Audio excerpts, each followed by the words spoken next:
Hi everyone, and welcome to Under Thunder Mountain, a place for information and inspiration. It's great to see you here again today. You know, I may not see you on the live, but I sure look forward to hearing you on the rebroadcast. I think you can comment and post, I'm not exactly sure. For those of you who know me, it's great to see you again, and I'm always happy to be here. It's always such an honor. And it's always so wonderful to see that you're viewing and sharing. I'm so grateful to that, you know. For those of you who don't know me, I'm Reverend Dr. Kat, and I'm the author of Under Thunder Mountain, which is available on Amazon. Ebooks for $2.99, great price, affordable, available. I'm going to do a couple of readings from it today. I hope you'll enjoy. And well, I have a doctorate in medical humanities. It's a new field, and today's topic specifically is going to be about, the title is, How's Your Narrative? Over the past several weeks now, as I've been doing the live broadcasts, I've been talking about a couple of different areas that have to do with how we manage our energies. I shared with everyone the Iraq refined message, and I've given that information to everyone on the Instagram, so if you follow me on Instagram, you'll find it there. And there's posters and pictures on the Facebook as well, and there are different videos on YouTube too. So I'm really trying to stretch out my net as far and as wide as I can to reach as many people as I can with information and inspiration. And I hope that you come here and use this as a portal to ask questions, and if I can answer them, I'll try to answer them here. And if I can't answer them here, I'll certainly readjust them. Or maybe we can do a kind of a private, because I am offering services. I'm working on a way to make that happen. As many know, I've been through a couple of different obstacles, so there's always challenges in life. And much of what I'm here to teach in every way is about how we work with those challenges. And it always begins with ourselves and how we manage our own energies, because we can't give what we don't have. So today we're going to be talking about our self-love narrative. Oh, look what I found today. I was so happy to find these. These are a pair of rolled amethyst beads. Aren't they beautiful? Even the sound. So lovely. It's always nice to find something that you had tucked away for safety. My grandmother, God rest her soul, she used to tuck away money. And then she'd forget where she put it. She was definitely an old Irish biddy, for sure. So yes, we're talking about narrative, and what is our narrative, and how do we relate to ourself? What is our voice? Because our voice is coming out of the inside of us. So whatever we're putting in, it's gonna come out. All right. So a lot of us are going through the process of that.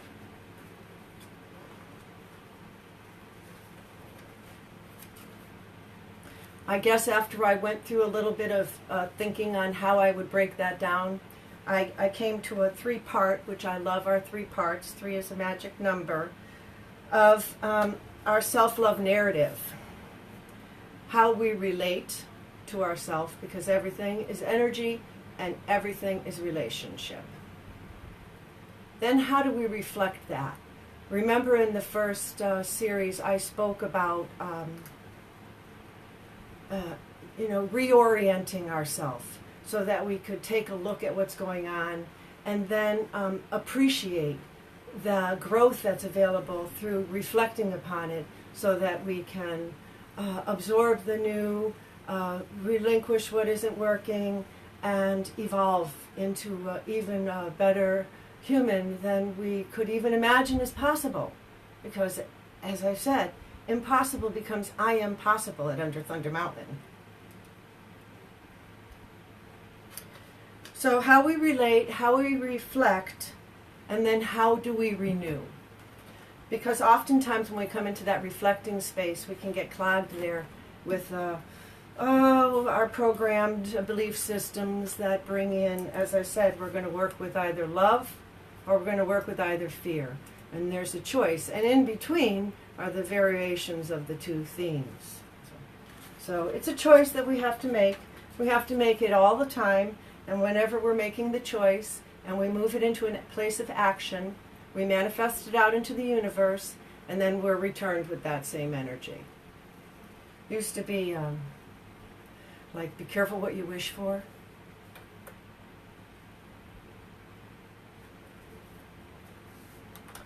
You know, you think about that. Shazam! Why, you know, the genie in the bottle comes out to grant you all your wishes.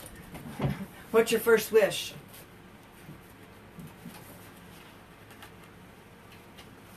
Here's Mary Ann Walker. My eyes lifted upwards where stars, planets, and triple stars magnified my internal darkness. I knew I needed some kind of a rebirth, some kind of a resurrection of my soul. I wanted to leave my fear right there in the water forever. I really did. I wanted to drop it all in. All of my fears right then, right there, right into the cold water, whose source had to be the hope in the mountains. Believe, beloved, I whispered under my breath. So we're all going through this process of transformation. It's a very strong time. Every Facebook I speak about how we're so much, very much affected by the cosmological influence here on planet Earth. And as we know, we've just come through the portal of Mercury. As I've said to you before, as everything pulls back, right? Mercury is now unleashed, which is the planet of communication.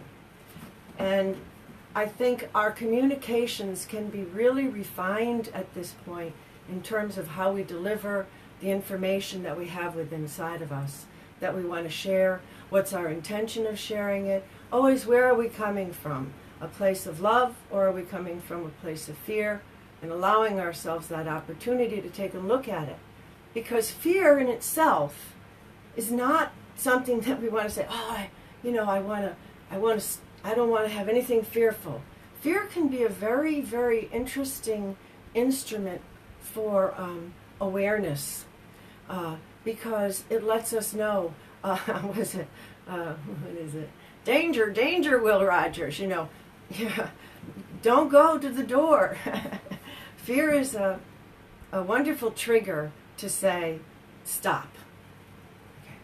Let's just take a moment here before we go any further, because we may end up off the cliff. So, fear can freeze us in our track, right? Fear can make us want to fight. We're afraid. We're so afraid. We don't know what to do. And the anger and the anxieties and whatever, because fear is a constant in our life. It's not something that we can vaporize. It's a part of us. It's hardwired, I think, into us too.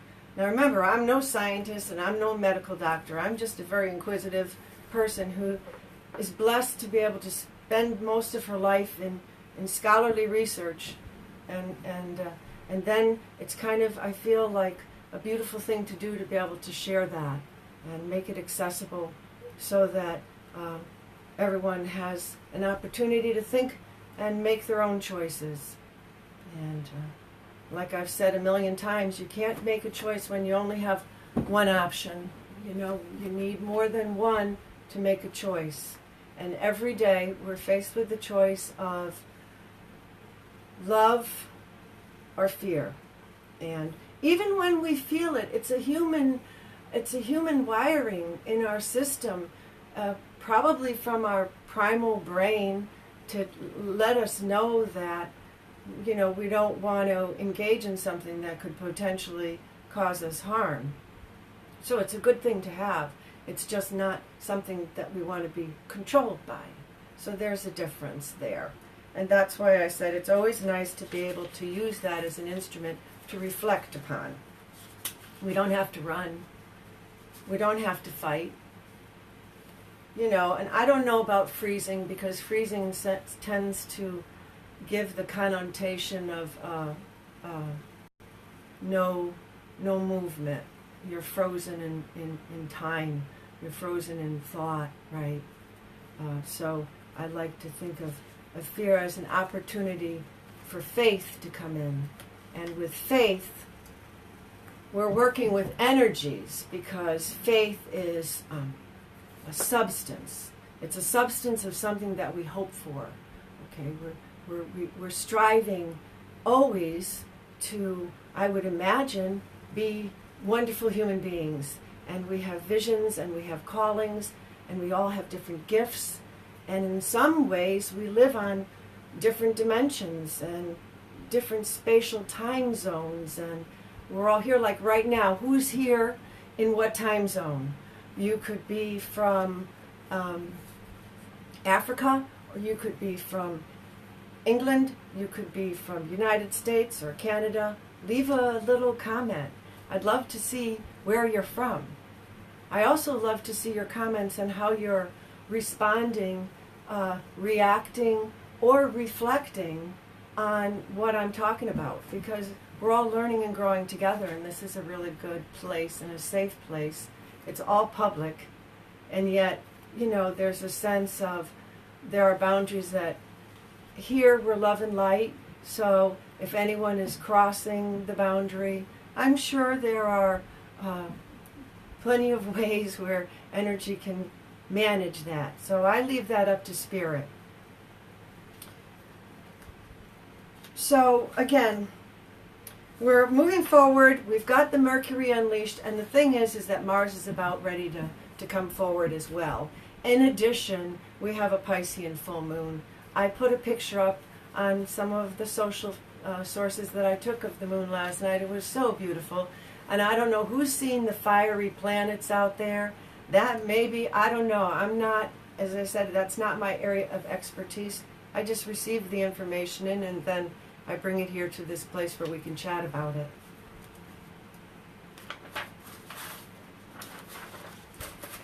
I also posted that Dirty Dozen for everyone. I'm just doing a little backup work so that we're all caught up, and that's also available for the Cozy Peachy Cobbler, which is fun, because many of you know that I relate to our emotions in a way where I feel that it's part of our narrative, and I feel that the emotions and who we are as an emotional human being is something that's evolving within us, and we have this beautiful time right now where we're recognizing all of our differences, and yet how very much we want to love one another.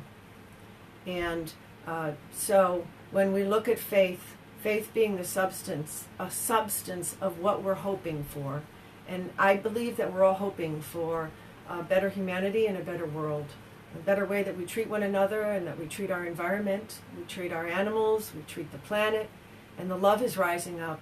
And a lot of times there's this bubbling up, there are healing crises that occur.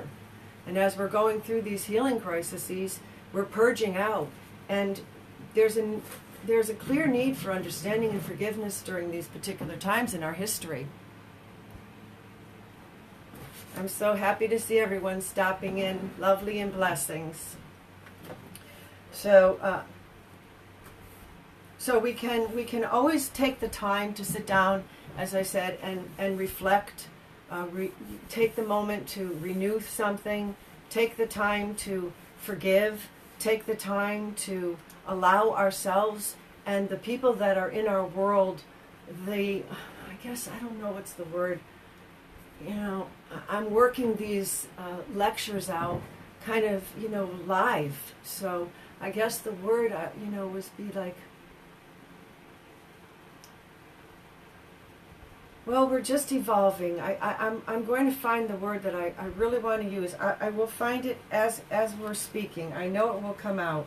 But everything is energy, and everything's about relationship. And so how we're going to self-love and how we love ourselves is going to definitely be a determining factor in how we're going to love anybody else in our periphery.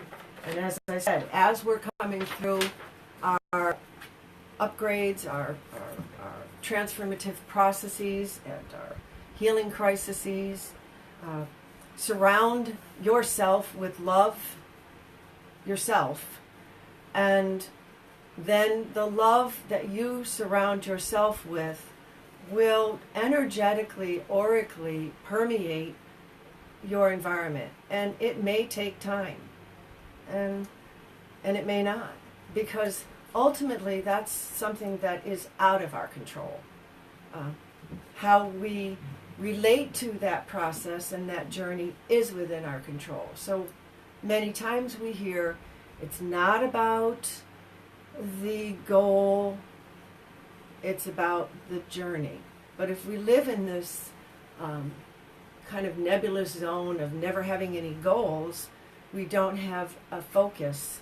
So it's always a balance where we find the happy medium, like I said, our Goldilocks zone, and that's the video we've done before. And everybody has a different seat that they find comfortable. And then what ends up happening is we end up having these enclaves, reality enclaves, which are the group of people that we're associating with, and that we've somehow, in some type of an agreement, before our time, or in our time, or beyond our time. Again, time is so relative to where we are in the universe. And we're finding out more and more with the shiftings of time and how the brain, and its uncharted territory. But that choice of love and fear has been with us since the beginning. And I believe that that's part of what we are working out together as humans in terms of our emotional self. Because as we become more and more able to have artificial intelligence, and we can actually change how our brain even sees ourselves through the virtual reality world. Science have done tests on that. That's already been discussed in academic circles. And then we're able to have these clones and have a way that we can actually not even have a human factor. I saw this show the other night. I'm just on the computer too, guys. I saw this show the other night, and it was the most expensivist, something like that it's called. And there's this room filled with clone, lifelike dolls. They're very expensive, but they're there. So our emotions are basically the human factor. And as we learn more and more on how we're handling our emotions, we are able to get a greater emotional intelligence. I don't know if that can be replicated, and I think that that is the most important element that we have that's attached to our brain. Because when we talk about, as I have before, the chakras, we have the first three, red, orange, yellow, to the navel. Then we have the heart chakra, it's green, the colors of the rainbow, Roy G, and then the blue, the voice, indigo, and violet. But the heart chakra is the place from where all the upper and the lower activity is balanced through. And so that's why we have things called the morals and the ethics. Not, I don't think, so much as rules and doctrines, but I think they were formed out of our ways to protect ourselves and know that we have to create boundaries as we're evolving emotionally And as we're coming together more and more as a humanity and noticing all of our differences, we're receiving triggers. And I talked about that. And so these daily triggers are places where we can kind of become like a pearl and transcend out of that and hopefully bring those who are around us along the way. Oh, here's the question that I asked, right? Do you focus on what is good and best in you? And then ask, do you focus on what is good and best in others? That's just a good question. Or is your focus on that which is less than that? Do you focus on that? Do you focus on fault? And without judgment, which is probably one of the most challenging emotional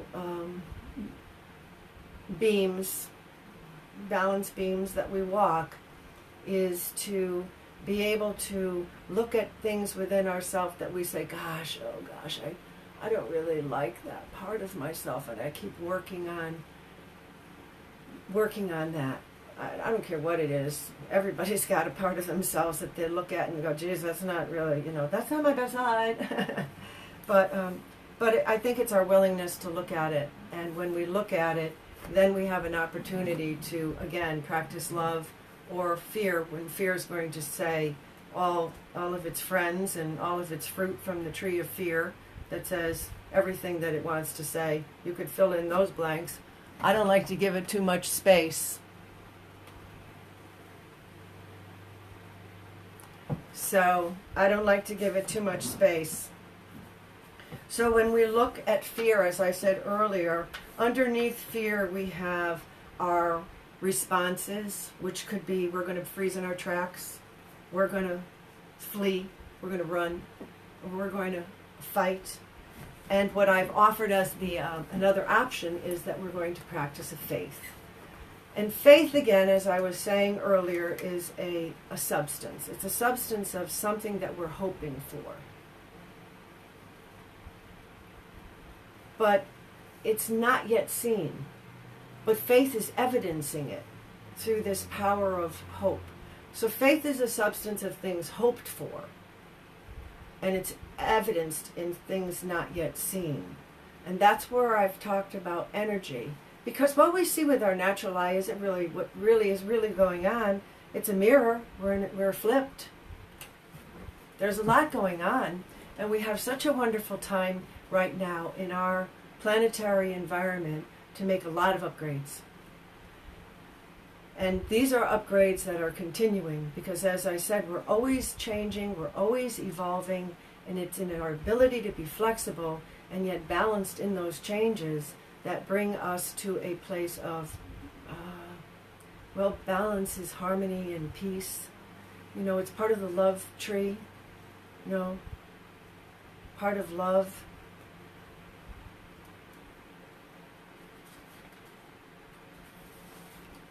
But then how do we self-love?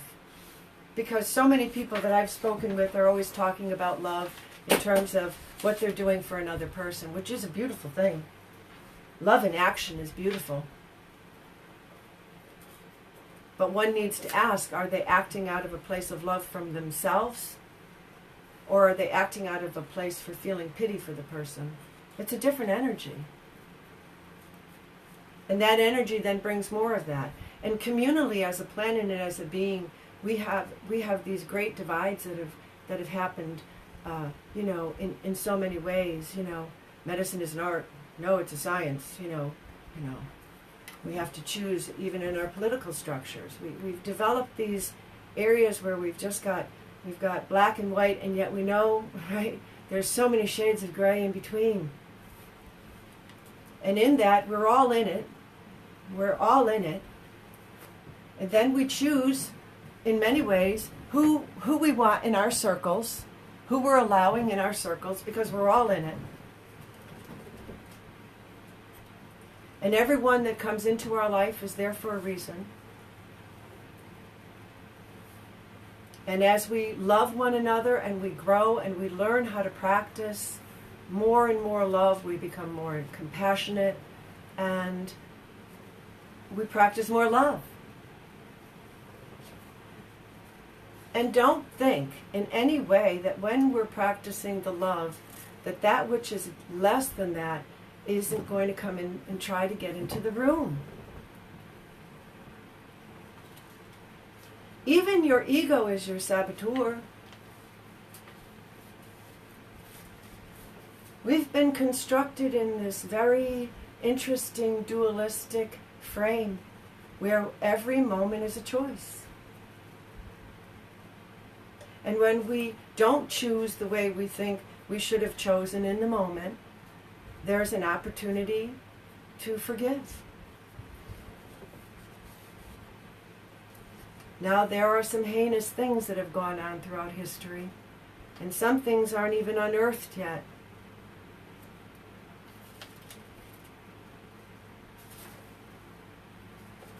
So, here's our time where we can really, as a humanity, transcend much. And it is an opportunity through all of the diverse groups that are able to join together through a place like this Facebook live stream. And the people that are viewing me on rebroadcast that I've yet to meet, but are meeting me, that is a delightful thing. It's a beautiful thing, because this is the way that we can share love. You know, it's all contagious and infectious. Energy is that powerful, even though we don't see it, it's there. Sometimes we have to go through very intense experiences to get to that place of knowing. As a matter of fact, I think it's almost all the time. And I think as a humanity, we're in one of those squeezes right now. And Mars is going to be going direct. We've talked about foods. I gave you the list of our Dirty Dozen. This week I'm going to post the list of the superfoods up for everyone. What's your favorite superfood? I did a Nutmeg TV show, Two Old Broads. It was a Nutmeg Live on Demand. I don't know if you can access it anymore. But I did a whole superfood show. And telling everybody you're all super people, because we are. And we have an opportunity to be really wonderful, even more so. I saw something in Huffington Post this morning. You know, it's silly. We know this already. But it was talking about, you know, the certain steps to take on your mental health day. You know, when you're staying home from work. Okay, step one, you know, it talks about getting your sleep, right? Okay, so we all know most of us are going around with not enough sleep. Sleep is where our unconscious and subconscious materials are processed. Sleep is the place where the dark part of our world and our underbelly of us gets to be worked through our brain while we're sleeping. Carl Jung would talk about this quite a bit. He was all about the unconscious and materials and how they become conscious through our dreams. So if we're not dreaming, we're losing that vital part of who we are as a human, which is our sleep space for our evolving. And that's why it's really important to make sure your room is dark, there isn't a lot of sound, and we know all of that, and yet the lives that we're living doesn't necessarily always support that. We know about eating. You know, there was a saying, oh, they say breakfast is your most important meal. Well, actually, that was an advertising tactic.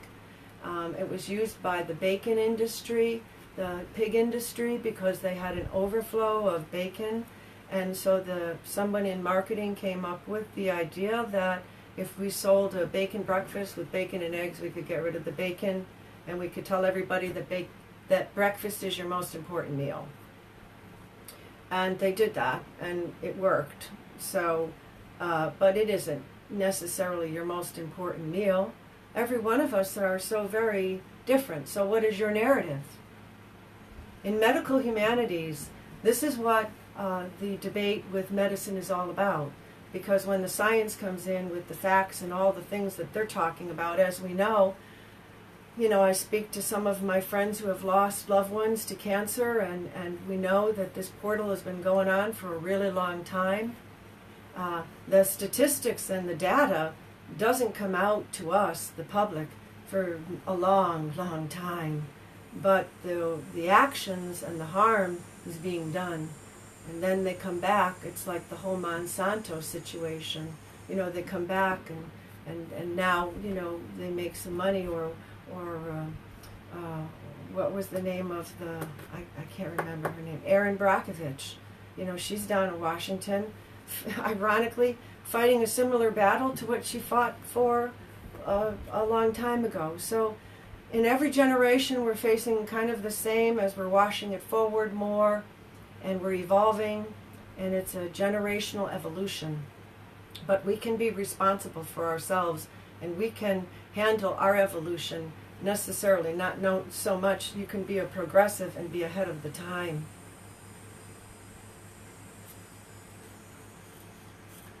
So what is your love language? What is your narrative? How do you relate to yourself? And then how do you relate to those who are around you? It's a really important question.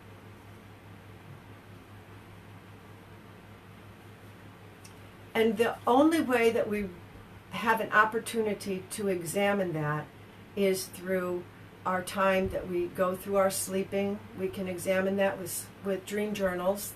Those are very powerful tools. I may do a workshop on that. And then we can, examine them through our meditation time and come out of meditation and keep a journal. Pushing everything down and keep pushing everything down is about the same as pulling it back to release. You're going to have something that's going to pop somewhere.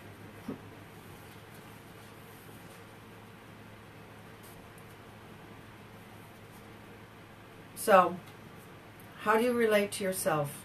What is your love language? These are questions I think that upon even waking up in the morning, we want to ask ourselves. So in the Huffington Post, they said, get your sleep and have a great breakfast. I say, get your sleep, and then when you wake up in the morning, before you even get out of bed, take the time to recognize the fact that you're here. You're alive. It's amazing. Life is such a blessed gift. And in a second, someone's dead, someone's dead, someone's dead, someone's dead. It's so fast and around us, happening all the time. A lot of times we don't feel it until it hits us right really close. And so then our consciousness expands after we go through that process of the grief of loss and the stages that involves and the time that can take. So again, how we are in relationship to ourselves does determine our outcome. It also determines how we're relating to everyone around us, which will then pull in the energy of that. Some may call them our routines. This is what's your morning routine. I'm about rituals, and finding little rituals of gratitude throughout the day have supported me over the years where I've come through some pretty tough portals, and I have been difficult on myself and difficult on others around me. And it's challenging to have to look at that part of ourselves. But I think when we're willing to do it, I was willing to do it, and I know that you can do it too. We've talked about the mirror. I have some flowers in front of this one right now.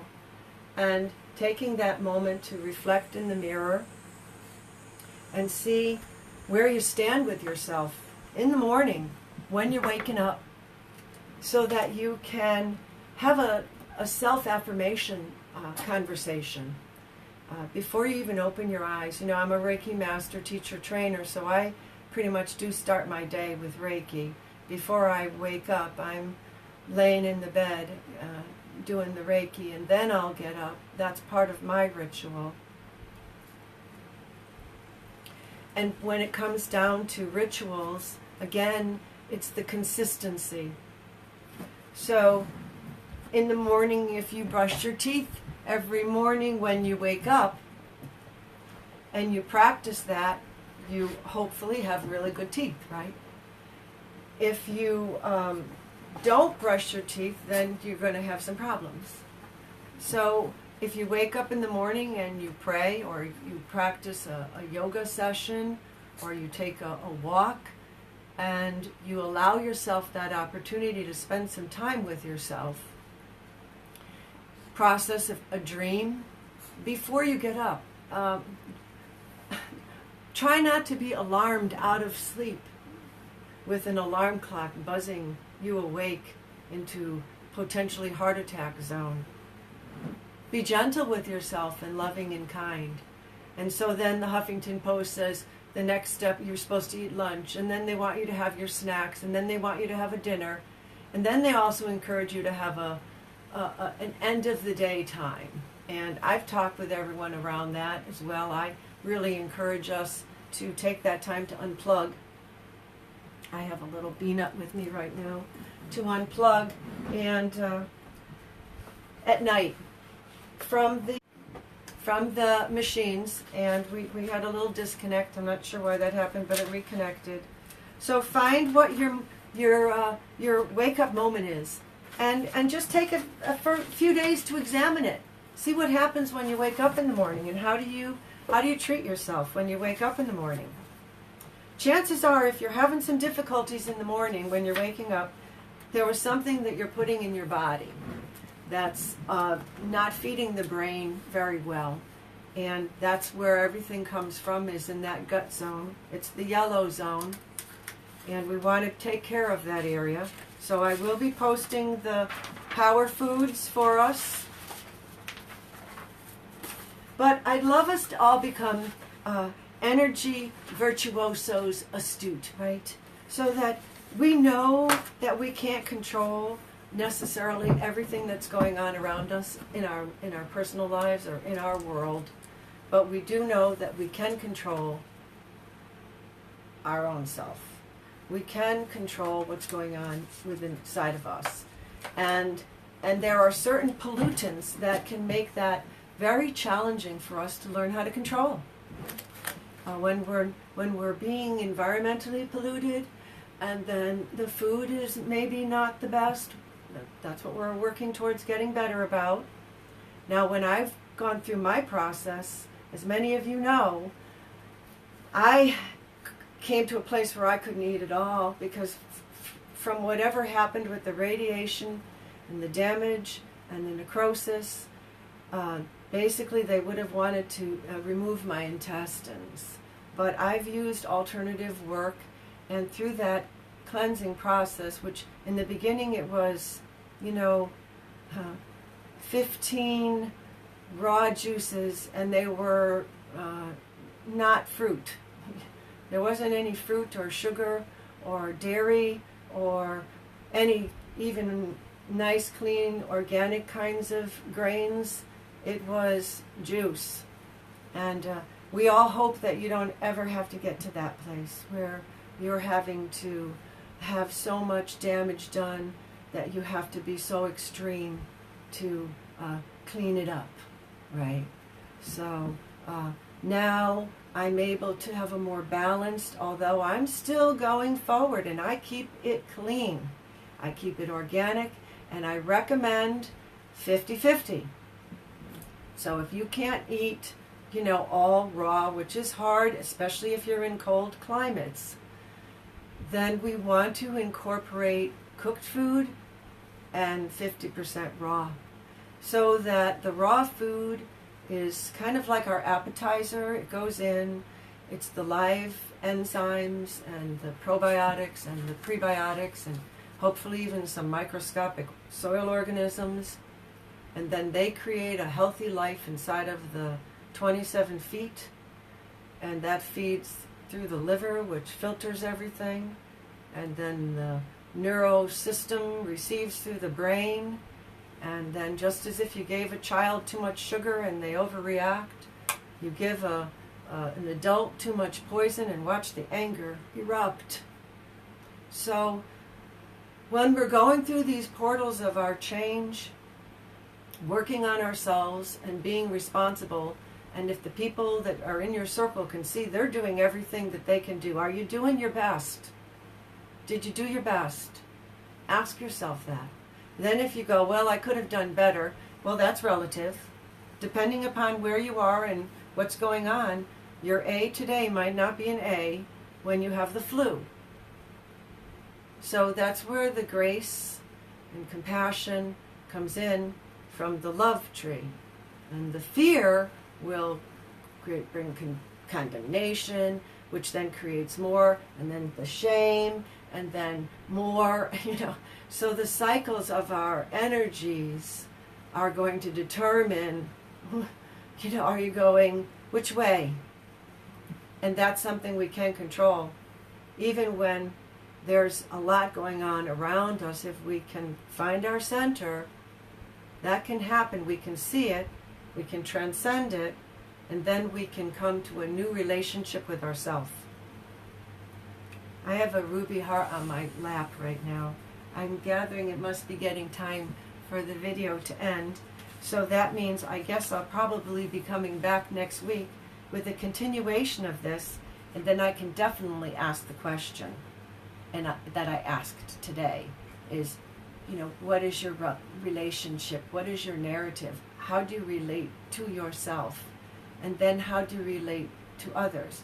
What is your greatest obstacle when you're moving from a place of fear to love? And how does faith help to facilitate that move when everything that you see around you is telling you it's not possible? But there's something within you that's saying, no, I'm possible. This is possible. This is definitely possible. I always think about Columbus, and everyone told him the world was flat, you're going to fall off the face of the earth.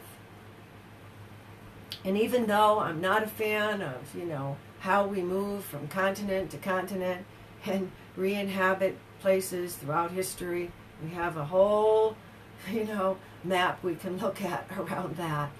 I don't even want to, go into that part right now. But what I am looking at is when everyone told him that that was the end and that the world was flat, that finding of the new place and then the sad consequences that happened from that didn't have to do with him finding it, and the leap of faith that he took to find it. When that happened, it was what came up with the differences and how did he relate to that. And if we had related differently, we would have different results. So here's a time in history where we have similar paradigms happening, and it is about relating, and it is about energy. And I hope that this helps and that we can chat about it more. Again, I look forward to comments and questions. And I guess that's about it. The only thing I didn't do today was our little